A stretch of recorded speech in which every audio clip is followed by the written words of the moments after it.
Welcome to the State Historical Society of Iowa's Iowa Stories lecture. Today we welcome historian Jerry Harrington, who will speak about his forthcoming book, Thunder from the Prairie, The Life of Harold Hughes. Today's presentation will last about 45 minutes, followed by audience questions. The program is being recorded for later viewing on our website, and I would like to encourage you to think of some good questions and type them into the Zoom chat box during the show.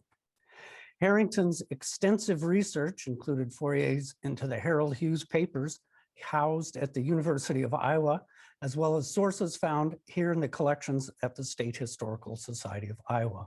I can attest he spent hours and hours reading old newspapers on our microfilm readers. Another source for Harrington's research was a collection of oral history recordings with associates of Hughes, which recently surfaced, created by our former museum curator, Jack Lufkin, and former board member, John Liepa. These materials are now being processed for use by researchers in the future. Jerry Harrington, a graduate of Cornell College with a master's degree in history from the University of Iowa, is almost finished writing a full-length biography of Harold Hughes. Following a career in communications, Harrington retired in 2014 from Pioneer Hi-Bred, where he was marketing public relations manager. He has written several articles for Iowa History Journal, winning awards from the State Historical Society of Iowa for his series on influential Iowa governors and the early history of the Iowa presidential caucuses. Now, speaking today about his research on the former Iowa governor and U.S. Senator Harold Hughes is author historian Jerry Harrington. Thank you very much. First, let me begin by reading an introduction I've written, a preface to the book, and I'll take it away from there on the life of Harold Hughes. An inferno of destruction greeted Harold Everett Hughes into the world. On the day his mother Etta went into labor with him on February 10th, 1922, the farm rented by the family outside Ida Grove, Iowa, burned to the ground. Recently arriving in western Iowa from the impoverished Kentucky hills via Illinois, the Hughes family of four survived with only the clothes on their backs. With little money before the blaze and now totally destitute, they relied on the kindness of kin, their religious faith, and their indomitable will to survive. Born into poverty, Harold Hughes had a special perspective on how life can burden individuals through no fault of their own. As a young man, he faced further hardships, the violent death of a beloved brother, brutal conflict on the battlefields of Europe, and a personal crucible with severe alcoholism that nearly destroyed him. Hughes overcame these to become governor of his state and a United States senator. But office alone is not Hughes's legacy. It is what he did and how he did it.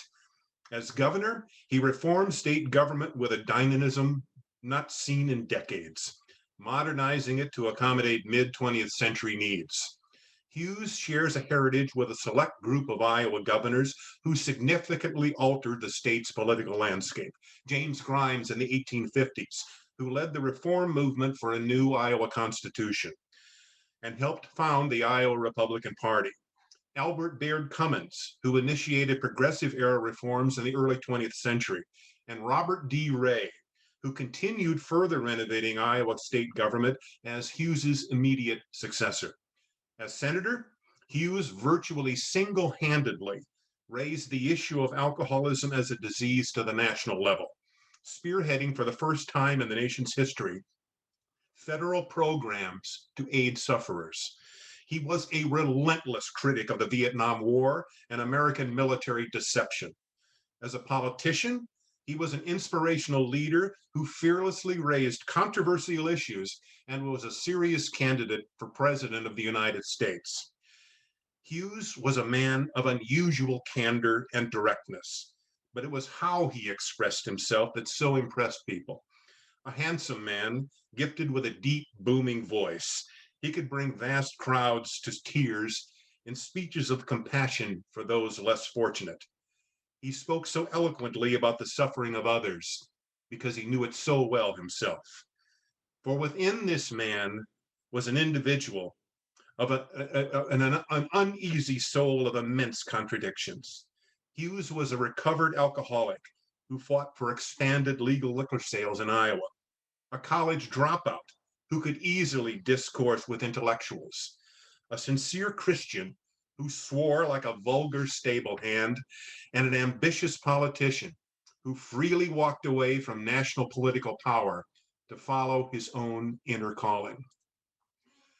This was the man born on that day of flames in 1922 in Western Iowa.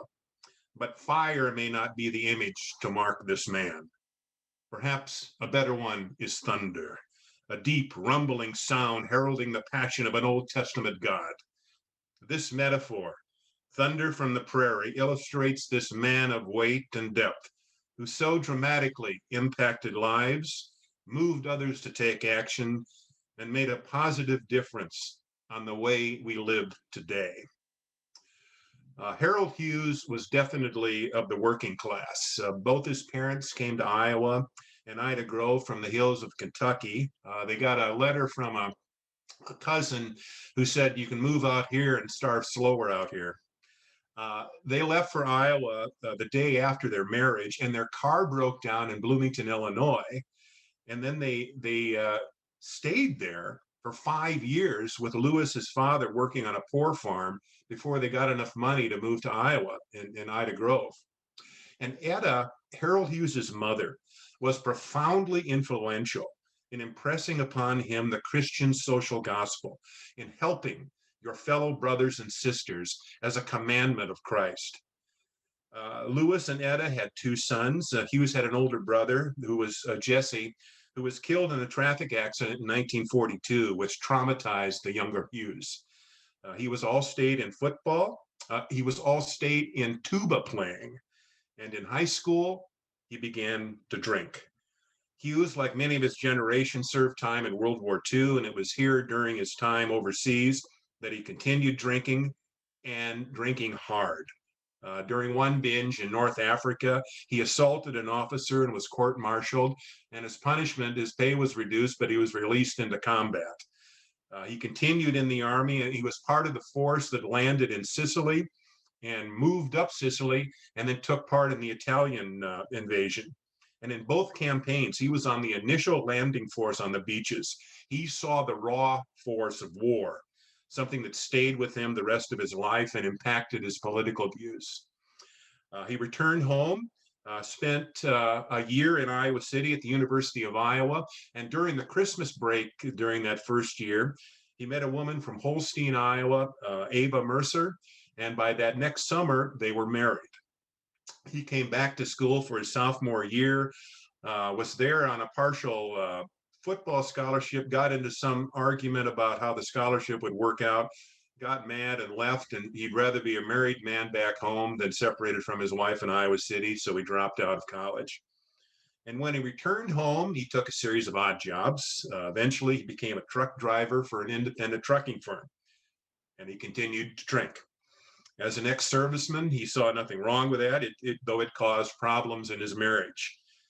When he was told he drank too much, he simply laughed it off, saying it wasn't a problem. You know, he'd fought for his country, and he saw the hell of war, and he deserved it. But it had become a problem, and it was clear, at least to others, that Harold Hughes was an alcoholic. And he was the sort of alcoholic who would take one drink and 3 days later wake up not knowing what he'd done. Sometimes he'd wake up in jail. There was one episode where he went on a binge and woke up in Des Moines not knowing what he'd done for the last 3 days. And for a long time, that was the story he used to describe the end of his drinking days, which was a bit disingenuous, because there was another episode where he did drink further and got in trouble. As time moved on, he was given more responsibility on the trucking side of the business. And at one point, or on the business side of trucking, and at one point in 1952, Hughes went to a business meeting and told his wife he'd be home at 6 o'clock to go out and with another couple. He got to this meeting. They decided to celebrate at the end of the meeting that was successful. They went to the bar and he looked up, and all of a sudden he discovered it was 11 o'clock at night. He came home, found his wife had taken the family, they then had two daughters, to her mother's place. And for some reason, this event had a deep, deep impact on him. And he went into deep despair and depression. And he was on the verge of suicide. He pulled out a gun, put it in his mouth, and was ready to commit suicide by blowing his brains out. It was at that point that he had an experience that he said transformed him. And whether you want to call it a religious experience, an epiphany, or an uplift from deep despair, that's up to you. But he described his memoirs as a religious born-again experience that provided him a peace he'd never felt before. At that point, he made another decision to give up alcohol, and with only one exception, and I'm going to talk about that later, Harold Hughes never took a drop of alcohol the rest of his life. He worked through Alcoholics Anonymous. He became an active member of the local Methodist Church. One of the significant players in his life was Wayne Shoemaker, pastor at Ida Grove Methodist Church. Another was Russell Wilson, who was another minister. And Harold Hughes studied to become a lay minister. In fact, he did give sermons around Northwest Iowa and filled in for ministers that were on vacation. As I said, Hughes was an independent trucker, and he found that the independents were being undercut. They were undercutting each other by lowering their rates and lowering the rates then for the rest of the independent truckers. This was supposed to be managed by the State Commerce Commission. But as Hughes started organizing independent truckers together into the Iowa Better Trucking Bureau, he noticed that this commission was corrupt in certain areas. There were people getting bribes under the table, and he just got fed up with it. So he decided one day to go over and talk with the governor of Iowa, Herschel Lovelace, elected Iowa's Democratic governor in 1956. Lovelace, like Hughes, had working class origins. Hughes felt he could talk to him, and they went to a very important meeting with the governor, and it was important for a number of different levels. One, Lovelace heard Hughes out and said, you know, you say you're a Republican, which is what Hughes did say, but you sound like an awful lot like a Democrat. I think you should change your party registration. The other thing that was important about this meeting is that there was a man, an aide to Lovelace called Park Renard sitting in at the meeting. And Park Renard was everything that Harold Hughes was not. He had a master's degree in English literature from the University of Iowa. He had been a former secretary for Grant Wood while Grant Wood was in Iowa City. Renard was a marvelous speechwriter and very graceful in the way of words. And he saw within this raw Western Iowan a personality that could be a political force if he was directed correctly. And the two eventually became political allies and worked together for the rest of Hughes's political career. Another thing that Lovelace did was urge Hughes to run for one of the Commerce Commission posts, which Hughes did he changed his party registration and ran for one of the posts in 1958. Hughes looked around and saw that the other candidates for governor in 1960 weren't really that impressive, so he decided to throw his own hat into the ring. He ran in 1960 for governor, lost, but impressed an awful lot of people. So then he decided to run again in 1962 and got the nomination. And in 1962, Hughes was presented with an interesting issue, that of liquor by the drink. And this is probably what he's best remembered for among people today. The history of Iowa's liquor legislation is a long and colorful history, beginning really with the first legislature in 1847.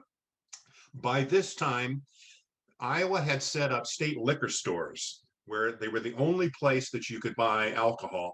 There were beer taverns that served beer, but could not serve alcohol there, and certainly couldn't serve it over the counter.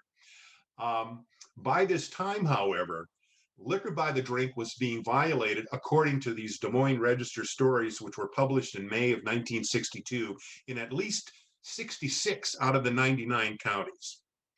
And Hughes's campaign debated as to whether or not they should make it an issue because it had been tried before and politicians couldn't get any movement on it. Here was Hughes, and this is part of Hughes's personality. There was the problem of his former alcoholism. There was the problem of not moving at all in him. But Hughes decided to take a public stand in favor of reforming the liquor laws to allow for liquor by the drink, because the law was being constantly violated around the state. And you either do one of two things. You either enforce the law or you change it. And Hughes decided to come out in favor of that. The issue was respect for law. His opponent, Norman Irby, who was a former attorney general and had been elected in 1960, opposed liquor by the drink because he didn't think he'd get it through the Republican legislature. The Republican platform called for simply study of the issue. And Hughes slammed Irby for supporting this, what he called lawless attitude. And he slammed him again and again. In the beginning, Hughes was behind in the polls, and then he started to move up. The Des Moines Register polls shortly before the election showed that Hughes was behind, but gaining. On election day, Hughes won by 40,000 votes. Now, many who opposed liquor by the drink supported Hughes because they admired his stand. And in 1963, Hughes pushed liquor by the drink through the conservative Republican legislature, in part by spending the first part of the year enforcing the law as it was and, in effect, drying up Iowa. Generally, this was an urban-rural split, with urban legislators, regardless of party, supporting it, and rural representatives opposing it. Eventually, it came down to a vote, or the first obstacle was in the Senate, and the Senate passed it by 26 to 24. And after that, the floodgates opened, and the House later passed that bill. Again, as I said, Hughes is probably most well remembered for this, but he said this is probably the least of his accomplishments because it would have happened anyway. But this was only the beginning from a man who believed that there were other things that needed to be changed. And said Hughes in his 1963 inaugural address, "It is sometimes said that the knack of skillful government is to sit back, do as little as possible, and make no mistakes. I hope there is another way, for between you and me, this prospect does not invite my soul." Those words were probably written by Park Renard. And over the next 20 years as governor, Hughes oversaw a makeover of state government to bring it in line with mid-20th century needs and a more urban Iowa. One of the major issues was reapportionment, mandated by court decisions on the local and national level. And at issue in 1963 was the Shaft Plan, which was drawn up by the Iowa Farm Bureau and supported by the Iowa Manufacturers Association. The plan called for the House to be allocated by geography and the Senate to be allocated by population. In other words, to keep the House to keep rural elements powerful in the House. Each county, regardless of population, would have one representative in the House. So what you've got is overwhelmingly rural representation and power there. Now, ordinarily, the process is two sessions of the legislature pass constitutional amendments, and then it goes to the people. They'd done that in 1961. The House and Senate passed it again in 1963, and it was up for a vote of the people in December of 63. Hughes could have sat back and said, it's up to you, decide. That wasn't his way. Hughes did not stay on the sidelines. He traveled over Iowa in opposition to this plan because he knew that a rural-based House would stifle any progressive reform that he and others wanted for Iowa. He took to the airwaves. He spoke at forums all over the state. And thanks in large part to Hughes's efforts, it was soundly defeated in a referendum in December of 63. And the next year, a special session was called to draw up a temporary plan for the 64 election and a permanent plan for further reapportionment. But the ultimate battle would spread out for the rest of the decade and on into the Ray administration. Then came the election of 1964 against Attorney General Evan Hultman. But first, let me mention a sidebar to that campaign. Early in 1964, Hughes was approached by Fletcher Nebel of Look magazine. Fletcher Nebel was also the co-author of the novel 7 Days in May, about a military attempt at an overthrow of the U.S. government. He was a journalist and wanted to write about Hughes and his alcoholic past, and the fact that he had put that behind him and become governor of a Midwestern state. Hughes agreed to do that, granted an interview, and the article eventually appeared in October of '64, and it was quite a positive article. In that article, Hughes said that, or at least he said that his last drink was 1954. Fletcher Nebel said that in his notes it was 1952. The background story is that in 1954, Hughes had gone to Comiskey, Florida, to help a friend who was an alcoholic, and he'd left his family from Ida Grove, and Hughes went down there to bring him back and reuniting with his family. When there, the guy agreed to come back, but he said, well, let's have a drink to celebrate. And Hughes said, well, why not? The result was a drunken binge that landed Hughes in jail. Again, one drink, you go off on a binge. Now, Hughes needed to get back to Iowa, and he couldn't get a judge to hear his case for another several days. So it was advised that he forfeit the bail and return to the state. This was 1954. And again, the article said that his last drink was 52. One of Hughes's enemies, who was a disgruntled, fired member of the Highway Patrol, uncovered this and leaked it to the Republicans. And it was in the hands of Curly Hultman on Friday before the election in a Des Moines Chamber of Commerce luncheon annually held for candidates for governor. And Hultman won the coin toss, walked up to the podium and said, okay, here's this article that said that Hughes's last drink was 1952. I have proof here that he was drunk and arrested in 1954. How can you trust a man like that to be your governor? In a Hail Mary pass to try to win the election. And Hughes gets up. Now, if you imagine, Hultman was like 5'5", a short guy. Hughes gets up out of his seat, 6'3", 240 pounds, a booming voice. He discarded his speech that he intended on giving and spoke to the audience. I regret that the subject of my alcoholism has been brought up. But now that it has, I want to respond. The answer is yes. I was in Comiskey, Florida. I did get drunk there. I was drunk driving my car. I was thrown in jail where I spent the night. I posted bond and left the city because there was no judge available the next day to appear in court. I did nothing to clear the files of the State Safety Commission. Whatever was on the records is there today. But I want to say one final thing, and I'll never talk about it again. It's bad enough that I suffer, but it's worse that my wife and children have to suffer because of it. I'm deeply hurt that they have to be dragged into this again. I am an alcoholic and will be until the day I die. But with God's help, I'll never touch another drop of alcohol again. Now, can we talk about the real issues of this campaign? And of course, the crowd roared. I mean, they stood up, gave him a standing ovation, and Curly Hultman's political career was at an end. 3 days later, Harold Hughes was reelected governor by the largest margin in state history. And all the Democrats were elected to the statewide executive posts. Both houses of the Iowa legislature were now in Democratic hands. Now, part of this was the reapportionment alignment, which gave additional representatives to urban areas. Of course, Polk County, which just had 2 representatives before, now had 11, and they all went Democratic.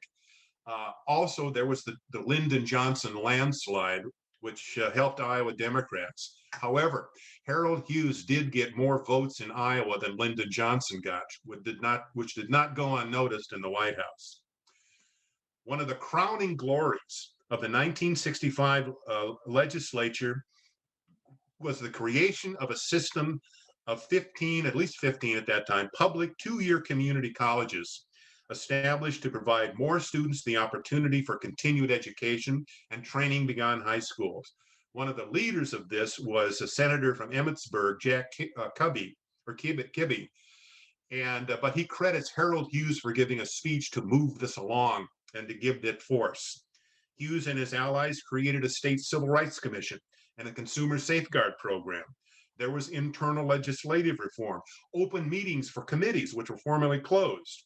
There were a record number of constitutional amendments passed, such as annual sessions of the legislature and line item vetoes for budget bills. Hughes also led the effort to abolish the death penalty. Years later, when Hughes was asked what his most important accomplishment was, he mentioned this. During the 1965 session, the Democrats initiated two studies that had immense impact on the state. One was to review the tax laws of the state, a study that was initiated at Purdue University. The other was to initiate state government reform to help bring it up to mid-20th century standards. And for this, they turned to an organization from Chicago, the Public Administration Service. This would result in immense reform 2 years later. But it was not only in government reform that Harold Hughes directed his efforts. For like the Shaft Plan, Hughes walked where angels feared to tread. One such area was the Amish school issue around Hazleton and Fayette County in the mid-1960s. This issue had a long and complicated history going back to the late 1940s.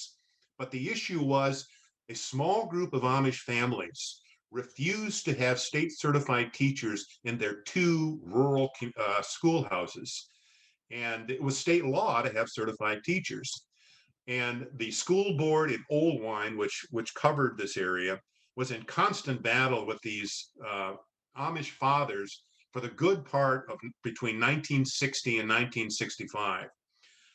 There were negotiations, lawsuits, fines, and this was a national and international story. There were reporters from Europe that would come to Fayette County to cover it. It was an issue fought among Iowans over kitchen tables, bars, living rooms. And finally, in November of 1965, the Oldwine Board of Education and superintendent thought that they had reached an agreement with the Amish to take the kids to school in Hazleton and Oldwine. On a Friday morning, the buses pulled up, tried to load up the kids, and then someone yelled out, "Run!" And the little Amish kids ran for the cornfield. And this was a photo taken by the Des Moines Register that was broadcast around the world. And that's when Harold Hughes stepped in. He didn't have to, but local officials were simply overwhelmed by the publicity and the conflicts here between religion and state and all that encumbered. What Harold Hughes did was go to Hazleton, meet with the Amish fathers, and then he met with the Oldwine School Board. And initially, they were quite a bit hesitant about having the governor come in, but he sat down with them and in his own direct manner said, "Okay, I understand that you're only trying to obey the law. And what I'm going to do is try to take the political heat away from you and act as a buffer." And with that, the whole room started to relax. The eventual result of this was that they reached an agreement with the Danforth Foundation in St. Louis that temporarily paid for state-certified teachers. And the final agreement, passed in the waning days of the '67 legislature, was that all parties agreed to exempt the Amish from the state school standards law, and they could use any teacher they desired as long as the Amish met certain standards and the kids passed periodic tests prescribed by the state. And this episode shows Hughes's determination to directly confront the raw emotional issues of the state, regardless of political consequences. Another was racism in the 1960s. With many American cities facing race riots during this period, including conflicts in Des Moines and Waterloo, Hughes himself got out of his own white comfort zone and his office and decided to visit African-American homes, not only in Des Moines, but Waterloo, the Quad Cities, Council Bluffs, Sioux City, and talk with these people and understand their situation. And he would sometimes have rap sessions, if you will, probably what they were called in the late 60s, until 2 o'clock in the morning. He worked with local business people in large cities to create funds where Black youths got jobs with the option of permanent employment if this worked out. And he didn't stop there. He met with Bishop Thomas, who was an African-American bishop in the Methodist Church in Iowa. And the two of them put their heads together and came up with what was called the crisis conferences. And this was a series of conferences put together by churches in large urban areas in Iowa, where at the centerpiece was Hughes giving a speech discussing the conversations he'd had with African Americans in Iowa. And in his own unique way, Hughes rose above the racial divide in a state which was overwhelmingly white to ask for racial understanding. And I've listened to these speeches. They're truly amazing in the heartfelt compassion he extends to his fellow Iowans who are Black. This was a white leader speaking to predominantly white audiences about the needs of the Black community and asking for understanding. And whether or not it made a difference within the state, at least the state's highest official took a strong stand in favor of a more compassionate, thoughtful approach to the racial problem. Hughes was elected to a third term. In 1966, this was back when the governor's terms were 2 years, and he bucked the Republican trend of 1966. The Republicans took back the House in Iowa, and the Democrats kept the Senate. And one of the major accomplishments in 1967 was the legislation passed at the end of the session on tax reform and school funding, as well as government reform, continuing this reforming effort. During the session, the legislature took 2 studies, one on tax reform and the other on government reorganization, and transformed them into law. It created the Department of Social Services, blending together a number of fragmented agencies into a professional, led by a professional executive director appointed by the governor. Prior to this, all these different agencies were spewed about the state with 3-member executive boards, which if you know anything about management, that's not the way to run a railroad. It also created the Department of Revenue from the Tax Commission, which again had been headed by 3 members, a 3-member board. And again, this was led by a professional executive appointed by the governor. In the final days of the legislature, it met in leaders met in closed sessions with Hughes and transformed the tax laws and the school funding of the state. It lowered the property tax burden, which financed local schools, and made up for it by increasing and equalizing state aid to schools. Now, this change was controversial because it resulted in an increased state income tax, both income and state sales tax and other fees. Now, all these things were done with a Republican House, a Democratic Senate, and a Democratic governor. They worked together under the leadership of Hughes because it simply was the right thing to do for the people of Iowa. According to Cedar Rapids Gazette reporter Frank Nye, one of the reasons this did get done was because you had a Republican House and a Democratic Senate, and both parties could blame one another for the high taxes. But I think it was truly an amazing accomplishment in terms of what should be done. Still another issue was the Vietnam War. Initially a supporter of the war, Hughes by 1967 was a vocal critic of the Johnson administration's conduct of the war, and he called for direct negotiations to end the conflict. This was a gradual change from early in his administration when he was asked about this conflict. He was a full supporter of the war, no question at all. In 1965, he went to Vietnam on behalf of the administration as part of a tour, and really began to see that there was something different between the message we were getting in the States and what the military hierarchy was saying and the administration was saying, and what was really going on the ground. And this was the beginning of the doubts about the whole conflict. A significant impact or influential person was Joe Rosenfield, who was the CEO of Yonkers and a financial supporter of Hughes, who was also on the board of trustees at Cornell College. and was actually a supporter of the anti-war movement. And the two met often and talked about the war. This led to a direct conflict with LBJ over Vietnam, and they had a broken relationship between these two former political allies. Hughes plunged directly into this controversial debate, taking a position that divided Iowans emotionally. And he wasn't afraid to speak out, and he did. He urged negotiations and an end to this escalation. Hughes's stand attracted the attention of New York Senator Bobby Kennedy.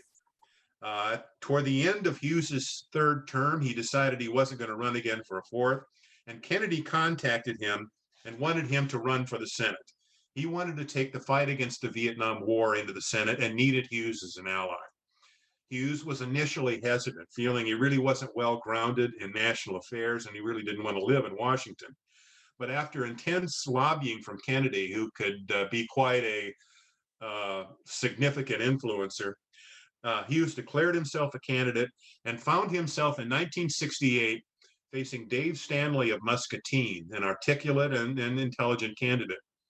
The 1968 senatorial election stands out as one of the closest elections for senator in Iowa history. Now remember that Hughes himself was overwhelmingly popular.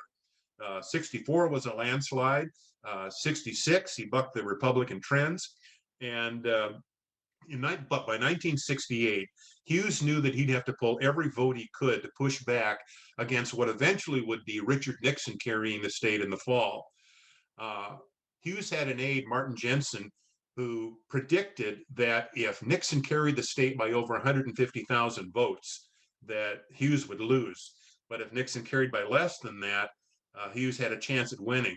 And eventually Nixon carried it by about 146,000 votes. The result of this election for the Senate was not resolved until nearly 3 in the morning. Hughes beat Stanley by 6,400 votes out of more than 1 million cast, or he beat him by 0.006%. While senator, Hughes was often criticized for being a Johnny One-Note by concentrating on substance abuse problems, but it was quite a note he played. He headed a special subcommittee on alcohol and narcotics, which he created, which gave unprecedented attention to the subject. His most important achievement was the enactment of the Comprehensive Alcohol Prevention, Treatment, and Rehabilitation Act of 1970, which established the National Institute of Alcohol Abuse and Treatment. And he fought continuously with the Nixon administration over funding. One of the more long-term impacts of Hughes's time in Washington was the effort to reform the Democratic Party's presidential nomination process. This transformed American politics. A little background on this, there was a movement on the part of some Connecticut Democrats who supported Gene McCarthy in 1968, who was an anti-war candidate running against Johnson and then eventually Hubert Humphrey, that got a lot of grassroots support in Connecticut, but were shut out at the state convention. They went around wanting to reform these policies, these programs, and they found a willing sponsor in Harold Hughes, which started the Hughes Commission. The Hughes Commission took itself to the Democratic Convention in 1968, and this minority plank passed, which set up a commission to reform the Democratic Party nomination process. Hubert Humphrey had gotten the nomination in 1968 by basically not taking part in any primaries at all. He simply got it through backroom support. So it was headed by George McGovern of South Dakota. And after he left because he was a candidate for president in January 71, then it was headed by Don Frazier, congressman from Minnesota. In both cases, Hughes was the vice chairman and a significant voice in how this was shaped. It mandated that the Democratic Party open up the nomination process, taking it out of the party bosses and transforming it into the voters. It also mandated that minorities, youth, and women be represented in greater numbers. Without this change, it is doubtful that George McGovern would have gotten the nomination in 72 or that Jimmy Carter would have gotten the nomination in 76. Now, critics point out that the power was transformed from party bosses to paid campaign consultants and professionals and increased the power of money in politics. But no longer would we have a nominee of the Democratic Party that got the nomination without taking part, at least in public arenas of primaries and caucuses. As soon as Hughes came to Washington, he was noticed. His direct manner, his natural charisma attracted attention, and as that happened, talk began to emerge of him as a dark horse presidential candidate. As 1972 approached, Hughes began to seriously think about running for president, taking steps toward that end, or at least his supporters took steps toward that end, starting exploratory offices of Hughes for president in Washington and Des Moines. However, by late 1971, Hughes announced that he was abandoning the effort. The official reason he gave was that he couldn't be a senator and a presidential candidate at the same time. And to give this reason his due, Hughes was vigorously monitoring the Alcoholism Commission against the efforts of the Nixon administration to defund it. However, for many, the real reason that Hughes withdrew as a candidate is that in about 5 days before he withdrew, there was an article in the front page of the Sunday Des Moines Register articulating Hughes's unconventional religious beliefs. And he described himself as a Christian spiritualist who believed in talking directly to God and hearing God's voice back. He also said that he had taken part in seances, several of them, and believed in them sincerely. He had talked with his dead brother, Jesse, and his brother talked back through the medium. And this medium's voice knew things that only Jesse would know. So this kind of slammed shut the presidential campaign. But Hughes probably did not have the fire in the belly to begin with. It also would have been very difficult for his wife, Ava, to be a first lady candidate because she was then beginning to have real mental problems and impacting this would have really negatively impacted that. So with the presidential bug out of his system, Hughes probably reached the height of his power in Washington when he began serving on the Senate Armed Services Committee. He was appointed to this role a few years after he began his term in 1971, and serving as a liberal among the conservatives on this committee. And these conservatives included John Stennis of Mississippi, who was the chairman, Barry Goldwater of Arizona, Strom Thurmond of South Carolina, John Tower of Texas, no liberals they. And what the liberals in the Senate found out that the Senate Armed Services Committee was so stacked with military supporters that they never got a chance to comment on legislation or budgeting until it got to the Senate floor, and by then it was too late. So Hughes was one of their significant representatives on that committee. By this time, he had established himself as a firm opponent of the Vietnam War, supporting legislation to force Nixon to set a date for withdrawal. As far as Hughes was concerned, the U.S. could set a withdrawal date and force the South Vietnamese government to somehow survive.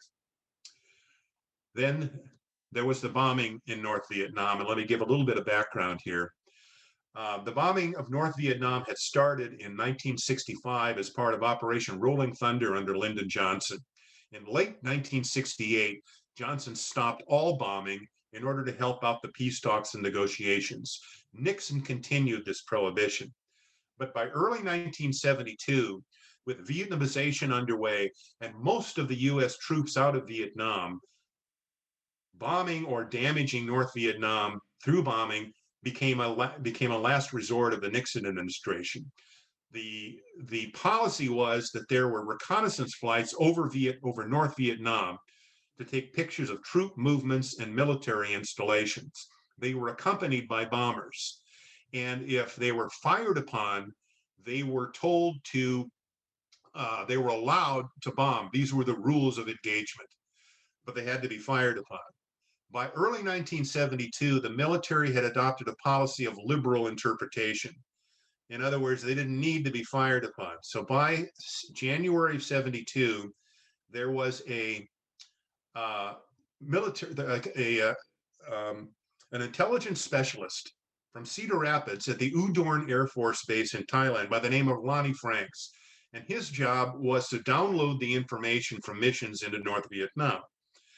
And he got the pilots together and they said, were you fired upon? And they said, no, but you dropped the bombs. Yes, write down that we were fired upon.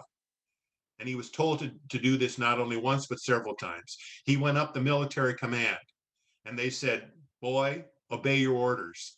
And he was forced and ordered to lie. And he wrote a letter to Harold Hughes. And in this letter, he wrote that he had been forced to falsify classified documents, asking if this was legal and proper. And this is an actual copy of the letter I found in the archives in special collections at the University of Iowa. And the walls are probably still shaking after I let out a yelp when I found this letter. When Hughes got the letter, this created an explosion within the Pentagon after he took it and asked what was going on. The military then took action. Air Force General John Lavelle was forced into early retirement. They said it was a health issue, which was a lie. The story then started coming out, and the illegal bombing was exposed. Harold Hughes led the effort to have congressional hearings, Senate hearings on this. The Pentagon did a very good job of protecting its own. Years later, what was discovered is that the order to falsify bombing came directly from the office of Richard Nixon himself. The rules of engagement were liberalized, and the guys down the chain interpreted this to mean, let's go ahead and lie about this. Hughes also played a significant role in publicizing the covert bombing of Cambodia, which had begun in 1969. As Hughes neared the end of his term, he was having second thoughts about his career and what his calling in life was. As 1974 neared, it was obvious that he could easily win a second term. At least I think he could have, especially as the Watergate scandal made Republican victories scarce. But in late 1973, Hughes announced that he was leaving politics to enter religious work. He would work with the Christian Fellowship Organization under Doug Coe, which helped set up the congressional breakfasts, the congressional prayer breakfast. His goal was also to work with alcoholics and help them avoid the suffering he'd experienced earlier in life. And the reaction of a lot of the Democrats was like this donkey in this Frank Miller Des Moines Register cartoon. But here was one of these more significant vote getters in the history of the state, and he was leaving politics. Hughes spent the next several years on the East Coast, and then he moved back to Iowa in 1981. And one of the reasons, there were a couple reasons for that. One, he was uncomfortable with the rightward tilt of the Christian work, the Christian advocates that he was associated with. This was the age of the rise of the moral majority, Pat Robertson and his Christian Coalition. And Hughes was an odd man out as a liberal among these individuals. Also, he basically came back to Iowa to make money. He was having to speak for his dinner, as he said, and it was keeping him away from home almost every night or many nights. Back in Iowa, there was naturally talk about Hughes running for governor again. And in fact, Hughes and his allies set up an exploratory committee to run for governor in 1982. However, it was discovered that Hughes had voted in a Maryland election in 1980, making him ineligible as a 2-year resident of Iowa. And so he ended his campaign early in 1982. And after that, he never ran for public office again or thought about it. And he must have known that his time was past. He remained in the Des Moines area, working to help those in prison as well as alcoholics, setting up the Hughes Centers in Iowa, Texas. There was a center in Pennsylvania that he worked with as well. And along the way, he divorced his wife, Ava, in what was quite a messy divorce between the two, and married Juliana Holm. They eventually moved to Arizona, where Hughes died in 1996. My mentor in Iowa history, Malcolm Roborough, once said that if you want to get an idea of what Iowa governors were like, you take a long sheet of paper, fold it together several times, cut out little stick figures that are joined together on the hands and the feet, pull it back out, and they're all the same. And that's basically what Iowa governors look like. Hughes was certainly not this. Hughes is a man who walks this way but once. Perhaps no other person in Iowa history can the adjective charismatic be more aptly given. But he was more than that. He was a force that moved things. He made a difference. He changed Iowa government and brought it into the latter half of the 20th century. He practiced morality in a real positive sense. What Hughes showed is that a politician can be a born-again Christian and be part of a political movement that is left of center. He fought for greater justice in the state and throughout the nation. He fought against an unjust war. He fought for those who were previously unheard in society, alcoholics, drug addicts, poor African Americans, and those who were poor in the United States. He spoke eloquently throughout the nation and the world with a message of caring for the least of our brothers and sisters.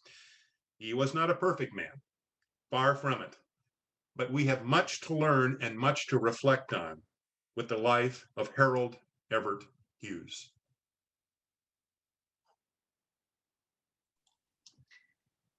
Wow, Jerry, that was really, really good. Thanks. I just want to say thank you for doing this, and thanks for doing all this research that you put into this book. I can't wait to see the book, and I think we're all just, I don't know, I'm in awe. That was awesome. If you want to put a reaction down, you can do the clapping emoji and give Jerry a hand. I just have a few questions, and if anyone else has more questions, they can put them in the box.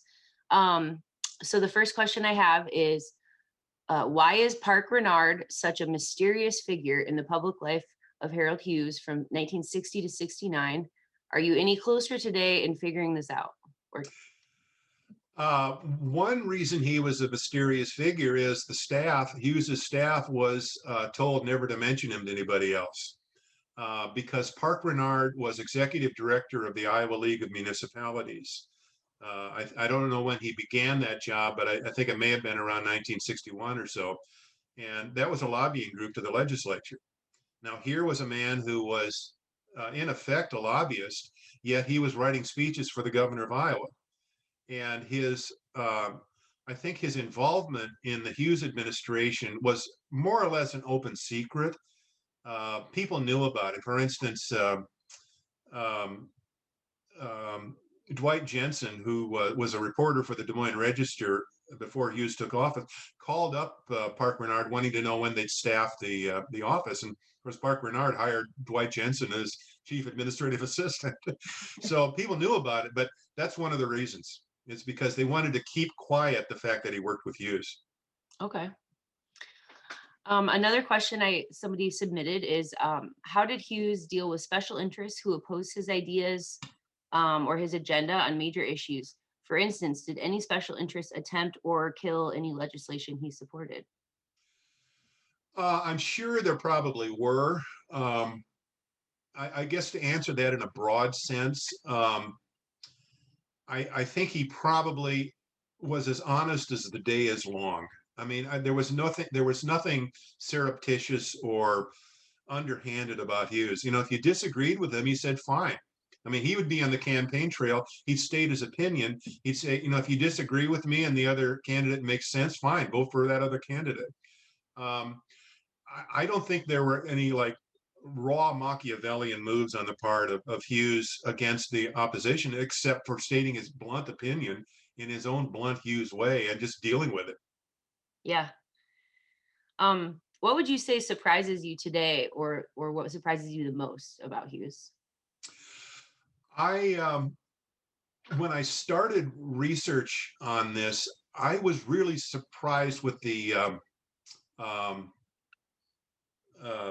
conferences in 1960, the crisis conferences in 1967, 68.